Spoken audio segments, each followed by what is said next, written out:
नंदीग्राम के आज के दिन बड़ा इतिहास रचा जा रहा है क्योंकि मुख्यमंत्री ममता बनर्जी इस बार उम्मीदवार बन के नंदीग्राम आई हैं और उम्मीदों पर खरा उतरने के लिए जनता के साथ वाद संवाद भी कर रही हैं। आज पहले उन्होंने चंडी पाठ किया, उसके बाद मंदिर गईं और फिर दरगाह पर भी मत्था टेका।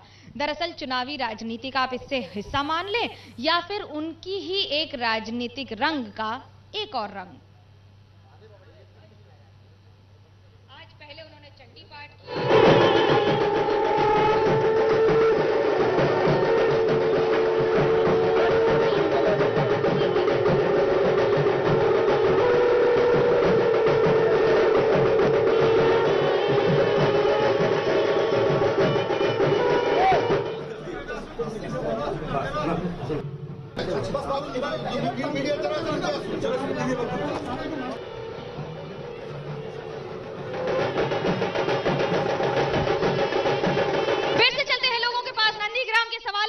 जारी है। मैं बोल रहा हूँ ये इतने साल जो है सेंट्रल गवर्नमेंट का जो नंदीग्राम का जो रेल लाइन है वो रेल लाइन के लिए क्या सोचा है, ये मैं थोड़ा केंद्र सरकार से पूछना चाहेंगे कि रेल लाइन क्यों नहीं बनी, क्या सवाल है आपका?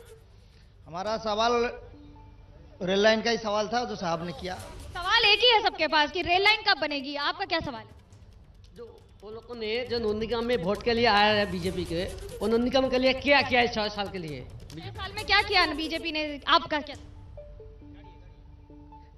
नंदीग्राम नहीं, मेरा वेस्ट बंगाल पर जब सीएम बना तो माओ समस्या था, वो तो सॉल्यूशन कर दिया, लेकिन बीजेपी शासित जो राष्ट्र स्टेट है उसका क्या हुआ?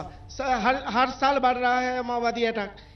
इसके बारे में उनका सोच क्या है? देखिए बड़ी बात है, दरअसल नंदीग्राम और आसपास के इलाके पुरुलिया, बांकुड़ा, ये सब हमेशा लेफ्ट, अल्ट्रा लेफ्ट या ये कहें नक्सल से हमेशा प्रभावित रहे हैं, लेकिन अब नहीं है। बीजेपी के कई ऐसे राज्य हैं, छत्तीसगढ़ हो या बाकी सारे हों, जो हैं या नहीं हैं, लेकिन वहां अभी स्थिति अच्छी नहीं है। सिर्फ बंगाल में आपको खराब ही दिखता है। छत्तीसगढ़ में फिलहाल कांग्रेस की सरकार है। जब छत्तीसगढ़ में सरकार थी तो माओवादी इलाकों में बहुत सारा। केंद्र सरकार आपके पास है, गृह मंत्री आपके हैं, स्वराष्ट्र से लेकर सारे डिपार्टमेंट आपके पास हैं। है, बिल्कुल है, लेकिन फिर से मैं कहूंगी हमारे देश का जो गणतंत्र है, जो फेडरल सिस्टम है, हर चीज ही राज्य सरकार के द्वारा ही परिचालित की जाती है, इसलिए बिल्कुल है, सब कुछ है।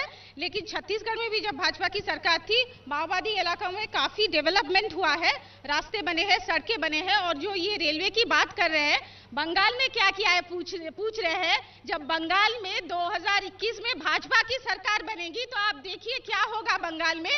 तो ये सवाल सिर्फ टीएमसी को हम पूछेंगे कि उन्होंने जो सड़कें टूट रही है, जो फ्लाईओवर गिर रही है कलकत्ता में, जो इतना कुछ हो रहा है, तो उसके बारे में आप क्या बोलते हैं? ये क्या सिर्फ ईस्टर्न रेलवे की बिल्डिंग में आग लगी और 9 लोग मर गए, इसकी जिम्मेदारी किसकी है? इसकी जिम्मेदारी कभी किसी सरकार की भी हो सकती है ना, ये तो कॉमन सेंस की बात है। वहां पे मेंटेनेंस को देखना चाहिए था कि एक बिल्डिंग में मेंटेनेंस हो रहा है कि यहाँ पे। मैं सिर्फ I want to carry forward जो पेट्रोल की बात की, 6 साल मोदी सरकार है, उसमें से 1 साल से ज्यादा विश्वव्यापी महामारी चल रही है। अमेरिका और यूरोप देश जैसे देश जिनकी अर्थनीति धराशायी हो चुकी है, हमारे देश दिल्ली 1 साल कोरोना देख रहा है, बंगाल नहीं देख रहा। बंगाल भी तो संभाल रहा है 10 साल से।